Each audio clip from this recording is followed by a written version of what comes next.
Welcome to the WDW News Today Podcast. My name is Eric Morton. With me today is Tom Corliss, the CEO of WDW. How's it going, Tom? I don't know if you've ever introduced me. I'm trying to as pump the you up a little CEO. bit. You know, it's like at D23 when they tell everybody's title. I don't know. Senior creative, senior vice president of creative, just keeps going on and on and on and on. It does go on. I heard that about D23, Destination D23. Unfortunately, I was unable to attend due to gastronomic obligations, both at Beacon Barrel and at Halloween Horror Nights for Friday and Saturday. So, Yeah. Well, thank you those for are all handling done. that. Check them out. And that's coming off of Food and Wine on Thursday. Which is coming off of Disneyland Halloween. Yeah, it's been a week and a half. We're kind of at the end of the craziness, though. I know, and my stomach was like, really? Are we good? So we're recording this. This is weird. So this week's show is already recorded. And so now we're recording next week's show before this week's show has aired. So it's weird. We need like the little stopwatches like Einstein has in Back to the Future because we're jumping time. Yeah, we're time traveling. We're time traveling. Because really, tomorrow's show should have been this one, but then we talk about things that are coming up that we recorded last week. So it wouldn't make sense to change the order of them. You couldn't. Yeah. So I don't know. We're trying our best because I'm about to be gone for like 3 weeks. I'm super 4 weeks. bummed that you're going to be gone and Jason's going to be gone, but also I'm very excited. Even though this will have already, happened, but we're going to do an episode of Boxed In on Friday. We haven't done that forever, and I'm going to do a very special episode because I'm like the Chiefs game is like live from Sao Paulo, Brazil that night. I'm going to smoke a pork bot. I'm going to open some stuff, do a little Boxed In. We're going to bring it back, man. Wow. I promised the WIGS we would do more Boxed In as we, as we transition through this difficult time. Speaking of WIGS, WIGS is the WDWNT Interglobe Society. That is our Patreon membership. You could join at patreon.com/WDWNT.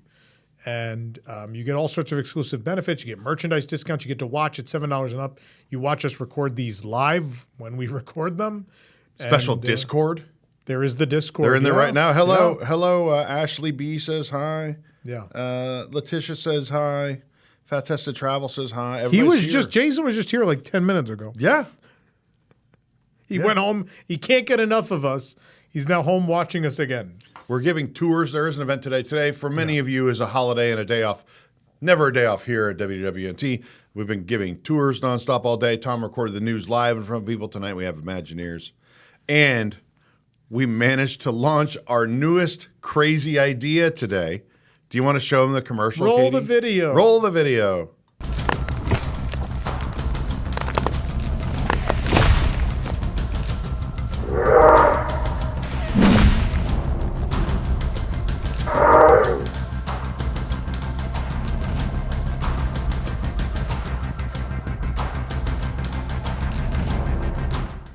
Yay, the Magnet of the Month Club. Can I just say, so Charlie did the art for the magnet, but Charlie also was insistent on doing advertisement for the magnet. And we just whooped Disney's ass, by the way, because our hats look better than theirs. For this one little moment in time, savor the flavor. It was pretty good. Magnet It's of the way Month above Club. our pay grade. It's too good for us. Yeah. So good. Buy the Magnet of the Month Club so that we can afford to have a good Magnet of the Month commercial every month now. It's to pay for the ad for the magnet. It's not actually a profitable venture. It's a cycle. This is such a great way of sort of summing up our company, where we do all these things to make money so that we can do all these things. Including not to afford the Magnet of the Month Club, but to be able to afford the commercial for the Magnet of the Month Club, we have to sell the magnets. That might be the best summary of the WDWNT business model I've ever heard. It's absolutely So can you say it again? We do things to pay for the things we do. Like what? Yeah, I don't know, something like that. We'll come up with We like a gotta nice come like, up and then with we'll it. tell everyone that Walt Disney said it. Like, if we can dream it, we can use the money to pay for the next thing. No, but it is true. There used to be a commercial in the '80s where the guy was like this Wall Street guy, and he's like, "Oh man, I make a lot of money, so that I can buy more Coke, so I can work harder, so I can make a lot of money, so I can buy more Coke, so I can work harder." Yeah, it's like that type of deal. It is a little bit. It does feel like that sometimes. Not with the drugs, but Not with drugs. It's just for Diet magnets. Coke, sure. We're a magnet company now, folks. We're just trying to accept it. We're in the we're early a stages. dinosaur company. That's us. The last 2 years have been dinosaurs. I want a Magnet of the Month Club is now launched, carouselofproducts.com. There are 2 ways to join. You can do a monthly subscription. You pay every month. It's $8 plus shipping. It'll be about $11 when you're all said and done. It depends on where you are. And you could join, and that way you could unsubscribe at any time. So if you decide you've filled your whole fridge and you don't want any more of our magnets, you can stop at any time. If you would like to buy in for the whole year, we have a hell of a deal. For $99, for 90, it's like QVC now. For 90, Billy, put on the side of me like the QVC description of It's the not magnets. going to be $129 like you think it's going to be. It's not even going to be $119.99. We're going to skip past $109.99. Tom, how cheap can we give these magnets At what away? point do I fall through a ladder? It's $99. That will include shipping, so it's a real good deal. So again, they're $8 each, but with shipping, typically each month you'll end up around $11. Depending where you are, it might even be more than that. So again, $99, you get all 12 magnets and the shipping for the year if you do it all at once. But if not, if you don't want to commit to that many magnets, you could join just for the month and it'll auto renew, and you could do it that way. Did we say that we're not going to reveal what the magnet is until people start getting them? Like, Correct, we don't want to spoil it. No, because it should be. I love the idea of like you open it up. Like we're showing you the first one because we have to launch the program. I originally didn't want to show it, but Charlie made that ad, and it was like, how could you not? How could you not show people this ad right now? And so this is to get across what we're doing, and September's so you're magnet. excited about it. But the truth is, I love the excitement. I remember like different things I was subscribed to over the years. Like you can't wait to open the package and see what it is. Like that monthly surprise just seems so exciting. And so I want you all to like subscribe and then every month open it and be like, oh, wow. And look, over the 12 months, I think there will be 9. I'm not going to oversell it. I'm going to be honest with you. I think 9 of the 12, you're going to be like, oh, wow. And I think the other 3, you're going to be like, oh, Tom just really wanted this. Yeah, that is absolutely true. And I bet I can guess which ones are which already because we have a list of all. I will tell you the next one is a very Tom-focused one. October, although we recently hinted at it. So we've mentally prepared you for the October magnet. So Only if you watch our content obsessively. yeah, if you've watched everything lately, you've seen who is the next magnet. But they are all Park original characters, and we will keep going until there are no more Park original characters that we could legally get away with. That's the plan. By the way, I know a lot of people have purchased the first batch of the first trio of magnets that are not part of the Magnet of the Month Club. Yes. The Gertie, the Galactic Lounge Singer, and the Carnotaur. I will tell you, I'm seeing them places. Lee said she saw a royal blue Jeep Wrangler near Disney with all of them on it.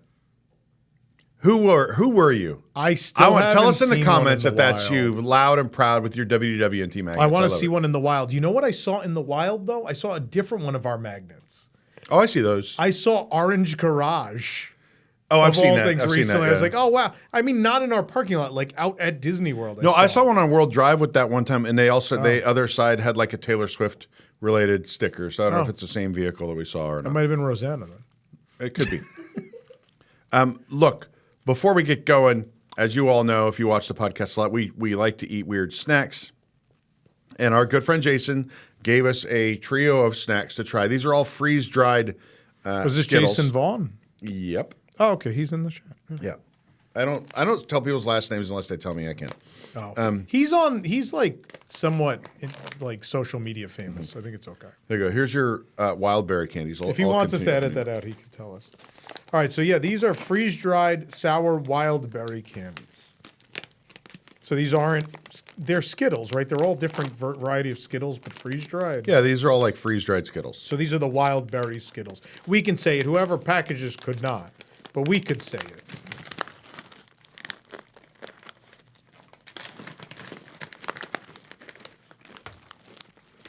Do we put them in a neat little row?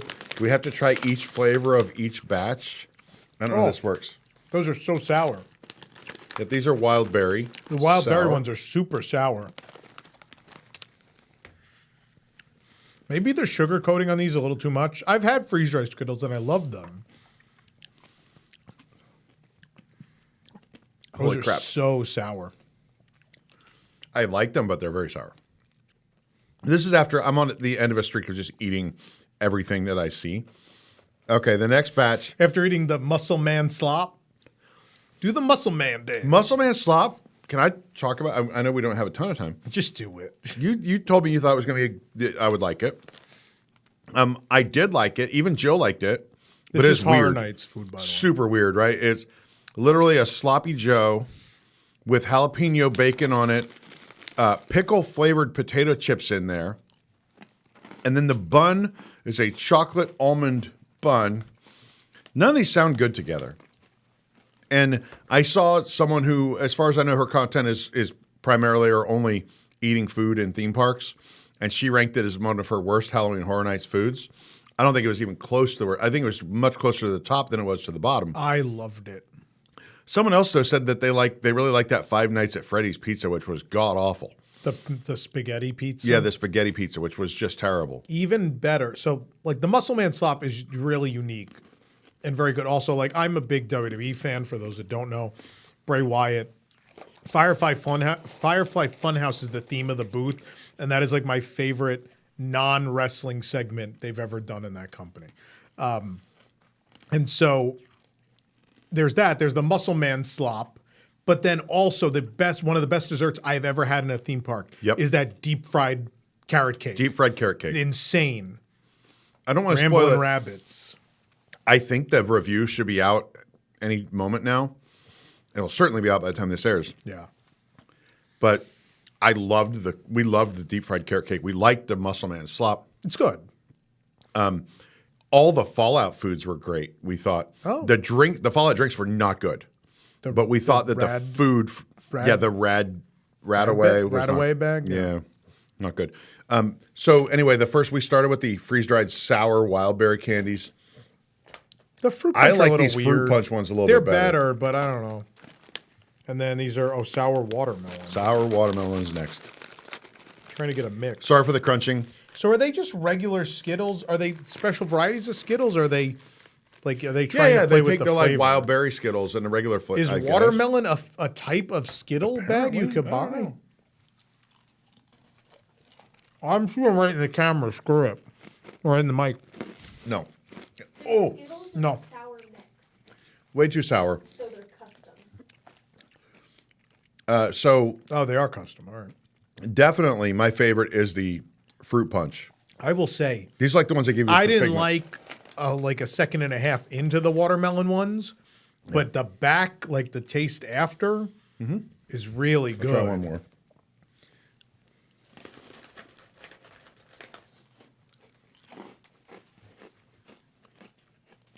Yeah, they get real intense for a second, but then that watermelon flavor on the back end's nice. Okay. What are we giving these? Is the collection? No, you got to do Okay, each one. so the first one, the sour wild berry. 2. I'll give it a 3. You can give it a 2. All right. Fruit punch, 5? 6. No, you going that 5 high? or 6. All right. Watermelon, 4. Yeah, that's fair. I think just regular freeze-dried Skittles are enough. I don't think you got to throw stuff on them. I think that's what the fruit punch is. It's just a regular old. Maybe that's why. No, there's definitely something on there. There's something on there, but. All right. By the way, these are from Study of Sweets. I don't know where that is. You can follow them on @StudyOfSweets. I assume on Instagram or wherever else. All right.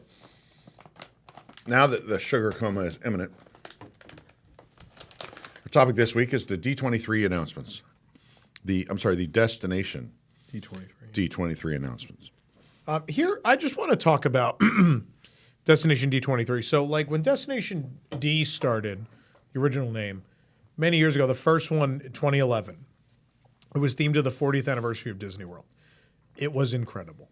Every panel over those days was related to Disney World's history. It was just 2 days of learning about every little thing about Disney World with the people that actually made the things. And there were incredible surprises. I don't remember, was that one or a later one? Was that the one where the Dreamfinder and Figment came out on stage? I don't know. One of those. But those early Destination D events were insane. And honestly, if you watch Stage 89, Golden Jamboree, Promising Tomorrows, the Muppet Farewell event, those panels we did at those are directly inspired by what I saw Disney do at Destination D many years ago.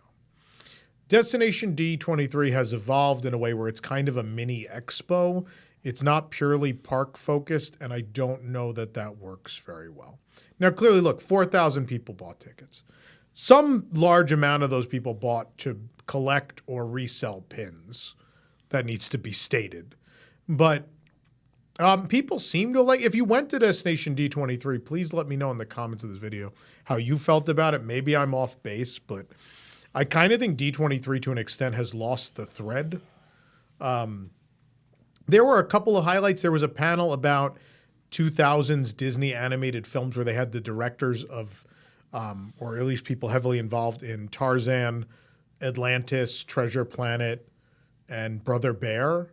It was not a very long panel, but the stories, although rushed, were really good. I love that. The other highlight was they did the essentially Weird Disney, but it was called Down the Rabbit Hole. The Archives puts that together. That's fantastic. And the musical performances that were hosted at the event were very good. Otherwise, though, it's not any of that. I don't feel like it's for me anymore. You know, obviously I attend now as, you know, it's a work thing. We were invited as media, but I don't know. People seem to enjoy the event. There was a Disney Channel panel where, stars of shows on Disney Channel from years ago got huge reactions. And that I understand that those people have grown up and and I totally get that. Totally get that. The Disney Channel people have grown-up money now. Yeah, but then they showed like ads for upcoming shows on Disney Channel, and I'm like, there's no one under like 28 at this event. Like, you think we're watching Disney Channel now? Yeah. Like, Expo is different. Like, the Expo's for everybody, and you can pick and choose what you want to go to. Totally different thing. Like, Destination D23, all those panels that's all that's offered. So you either go to it or you see nothing. Like, you don't have a choice. I was told you could reserve these pins. I'm not a pin collector, so a lot of pin collectors like, yeah, idiot, of course. But you could reserve these pins ahead of time. So you've already reserved them and paid for them. Yes. And then all you have to do at the event is pick it up. Yeah. But what I was told is there was a line to pick up pin number 1, and that line was 2 hours long on Friday. Yeah. And then to pick up pin number 2, there was another line that was 2 hours long. Yeah. And then to pick up pin number 3, there was a third line that was also 2 hours long. So you waited in line for 6 hours for 3 pins that you already paid for? Yeah. What kind of stupidity is that? It was pretty dumb. Because they're different. Who's running this? They're completely different departments. Although I don't see why the pickup had to be handled separately. Well, because one is Mickey's at Glendale, which is operated by Walt Disney Imagineering. The other one was the studio store, so that was operated by the studio. And then essentially the soda fountain, the store next to the El Capitan, operated their own store as well. Why isn't this operated just like a magnet when they drop at Epcot? Yeah. Like they check your ID, it's already they paid verify for. You bought it, and you hand you a pin and you leave. How is that 2 hours? This has been There's done, only 4,000 people at the whole thing, and not all of them bought pins. This has been done at Disney pin events for decades now, and I don't see why it was so bad at this, but that's neither here nor there. Either way, no, it was a train wreck. It was a train wreck event. It was super overpriced. 4,000 people in a room. Most people can't even see the stage. I don't know. I don't get Jason brought up the Exitensio presentation. That was good too. There are a couple of things, but I don't know if the fandom's like gotten away from me, or maybe like, I don't know. I don't know what the Disney fandom looks like anymore. Like, I understand our audience, and that's why we do events that are very similar to Destination D or old Destination D, like park focused with the people that made the parks and tell you the whole story and go deep diving. I don't know who this event is for. Like, maybe I'm wrong. Maybe people loved it. I don't know. Maybe I'm out of touch. I'm told that the Cusco-topia was the highlight of the event. Yeah? Which is Typhoon Lagoon, right? But it backed traffic up all the way to like Bonnet Creek. Like, oh no. Earlier in the week, Rosanna and I are talking, are we going to go to the Cusco thing? And the first thing I said is, I would love to go, but there's no way that parking lot can handle this. And I said that like repeatedly since early in the week. So Friday night, we decide we're not going to try to rush there. We're going to go. I haven't been to Sanaa in 6 months, which is insane for me. Yeah. 6 months since I last went to Sanaa at Animal Kingdom Lodge. They're still in business? Right? Without you? So we went. We both were craving it because we hadn't been so long. We went. It was unbelievable. Oh, they have a new. Do you eat lamb? Yeah. I mean, I think. There's a new lamb dish as an entree. It is outrageous. It's life-changing. I'm so glad you didn't say it was bad. No, I love it. So now I have like an entree I love in addition to the bread service, and the soup's great too. But either way, I'm getting off track. So we decided to eat first, and then we would go after. And then I get a text from Jason that's like, you're going to maybe want to wait another half hour. The parking lot's destroyed. And I'm like, I just look at Rosanna and I go, I told you so. Well, the other thing that Jason told me is that on day 2, he didn't get his pins till day 2. He's like, yeah. And then it was like 15 minutes combined. You could have just waited. But being Disney pin trading event, I understand why people wanted to make sure they got their pin that day. Also, there's no panels on Friday, so you weren't missing anything. They just wanted to make sure they got their pin because you never know. They run out of pins or something happens. Or they forgot to put one in your bag. Yeah, and then they're all gone. And I get why people didn't want to wait until day 2. But Mike, come on, 6 hours to get 3 pins. That's just stupid. It was dumb. They should be ashamed. Yeah, I don't know. Look, I don't like the expo either, but I hate conventions, so I don't know. But if you like park panels like the old D23 events, that's basically what we do. So January, we're going to have a rock and roller coaster one for the farewell. And then we're also going to have I don't know that I've announced this yet. We're going to have a 40 Years of the Living Seas event. Both of those are going to be in January next year, so stay tuned. We're having 2 separate events in January. They might be the same week and they might be combined. I'm not sure yet. We're working on it. Doing the News Tonight farewell like right February after that. 5th. February. Yeah. Okay. So 2 of the News Tonight episodes coincide with major events. Or maybe we have our finale. Yeah. So anyway, I need to put in for a leave of absence in January, please. Oh, boy. Boy. We'll figure it out. You guys are killing me. We can't plan Rock and Roller Coaster yet because we don't know the closing day yet. Like, that's really the problem. So we're just trying to line people up and be like, well, we'll have a date soon, hopefully. I've organized the announcements that I'm like kind of jotted down in sort of an order of like parks. And there are a few cruise line things and should we focus on parks studio and things. cruise line? Let's focus on parks and cruise line. Yeah. Do we want to start with the biggest parks news? What do you think the biggest one is? I mean, I know what our readers think were the two. I think they're right. The 2 biggest stories, according to our readers and page views, had to be the Walt Disney animatronic and the castle being repainted. Which one of those do you think is bigger? I think the one that caused the most cheering was the castle. Yeah, because everyone can agree. Yeah. That castle, look, they repainted the castle in 2020 in preparation for the 50th decor, which I understand. The castle's been decorated for anniversaries before. I get it. Is the 50th castle my favorite? No. It was fine. But then the pink stayed, and they like put another coat on, and we looked at it and went, that looks like garbage. I hate that. And everyone kind of agreed. And I feel like the writing's on the wall. I think the last couple of years we've all been sitting back going, are they going to fix this? And there was when the schedule came out and they said there was a surprise at this castle's presentation, I think everyone like in their heart was hoping. I don't think anyone thought it was going to be it, but we were all at least hoping deep down like that was the surprise. And then it happened, and the whole room erupted, and it was glorious. I'm just always ready for a letdown because sometimes, maybe even unintentionally, they'll get you thinking. Like, I remember, was it last year at D23 Expo when they were ready to make a big announcement about Imagination? 2 expos ago. Was it 2 ago? Yeah. And everyone's all excited, and it was just that there was a Figment meet. Everyone's like, they're going to redo the ride. They're going to redo the ride. And they're like, oh, there's going to be a Figment meet and greet. And everyone was like, oh, like, I like Figment. I'm happy that he has a meet and greet. Excited but about people it, but really I think thought it was going like to be something people big. thought it would be that, but yeah. I mean, I was excited. I'm still excited that he's there to meet. I love him. Yes. But I think the castle, like, I think a lot of people, if you're like me, have gotten a little bit numb to it. You walk in and it doesn't really shock you anymore. And I'll even say this. Sometimes I look at a photo and it's of the castle before they painted it, and I was like, oh, it's like gray. It's an old photo because it feels like it's been pink forever. Yeah. I don't mind the deeper blue on the turret roofs of the turret. I don't mind those. I don't mind some of the little shiny embellishments. I just don't like the pink.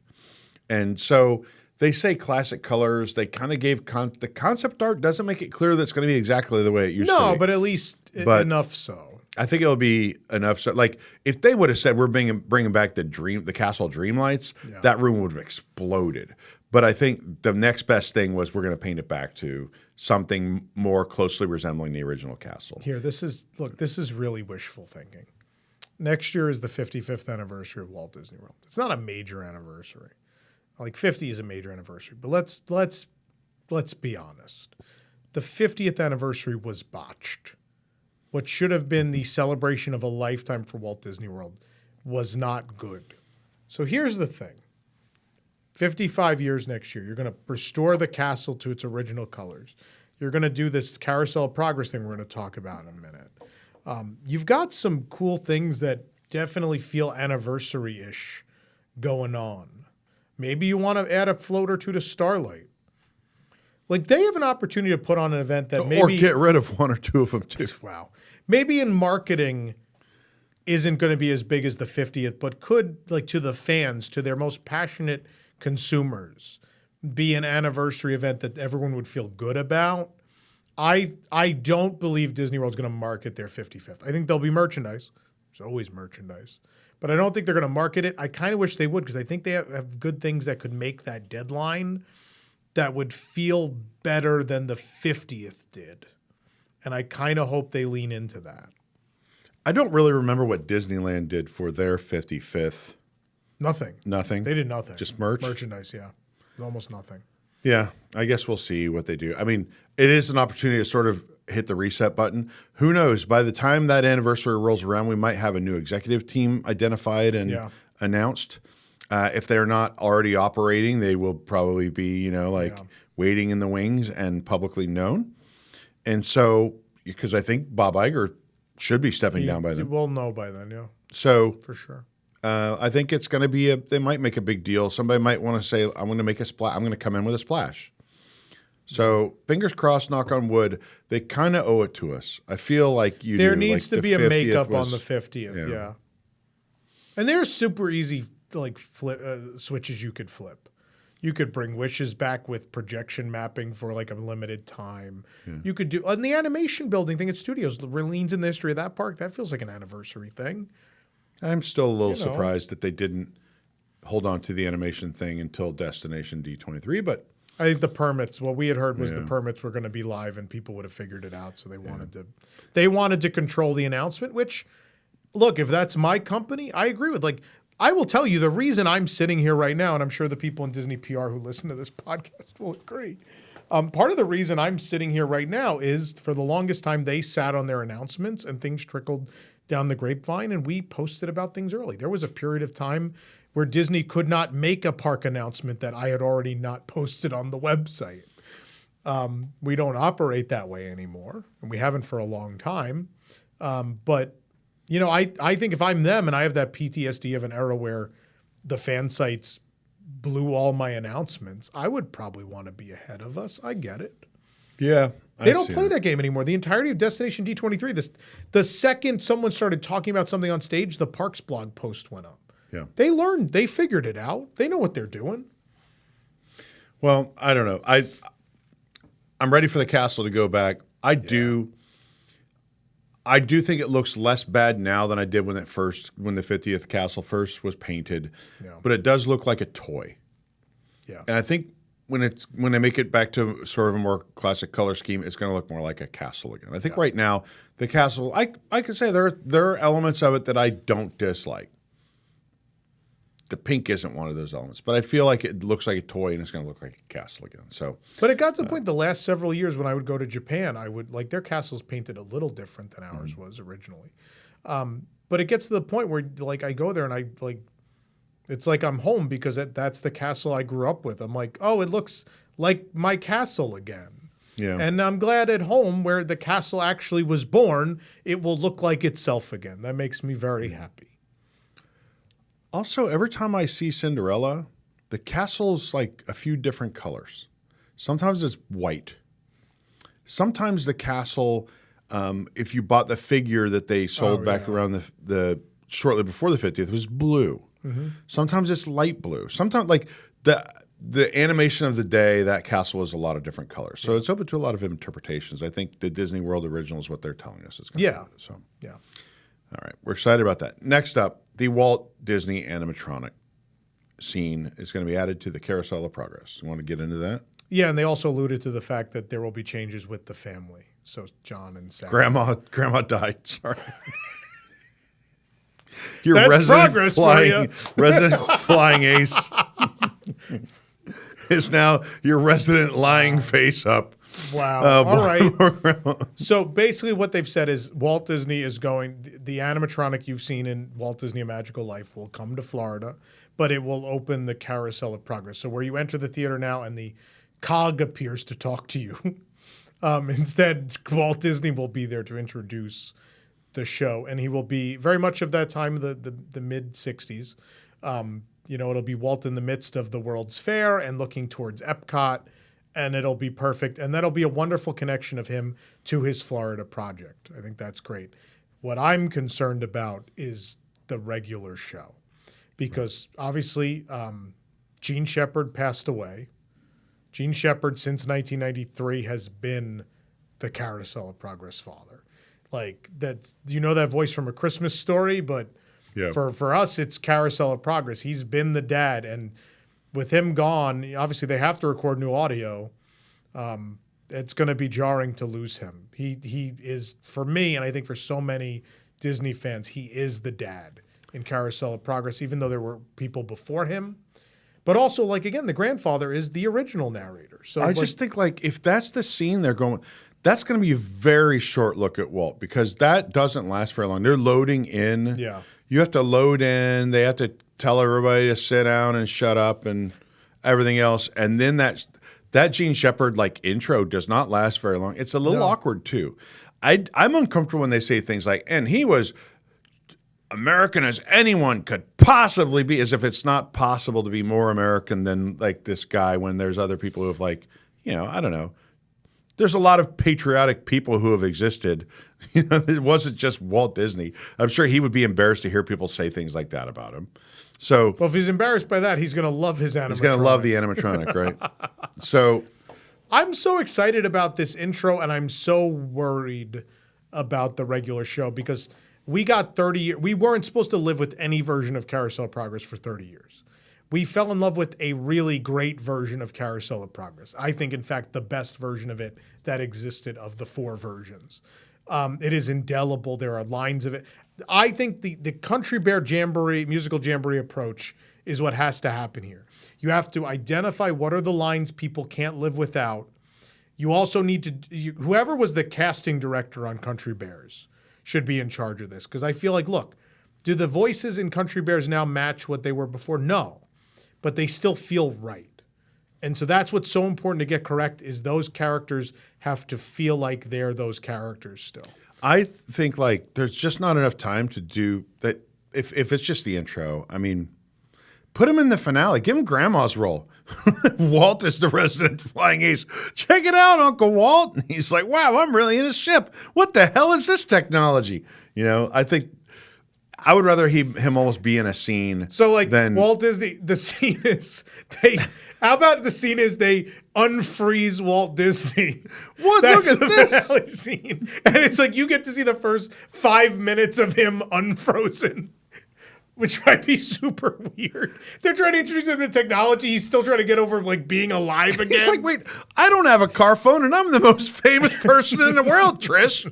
What are you talking about? It'd be great. Oh man. I think there are opportunities there. I don't want to see them change the story too much, but they've changed it before. They could change it again.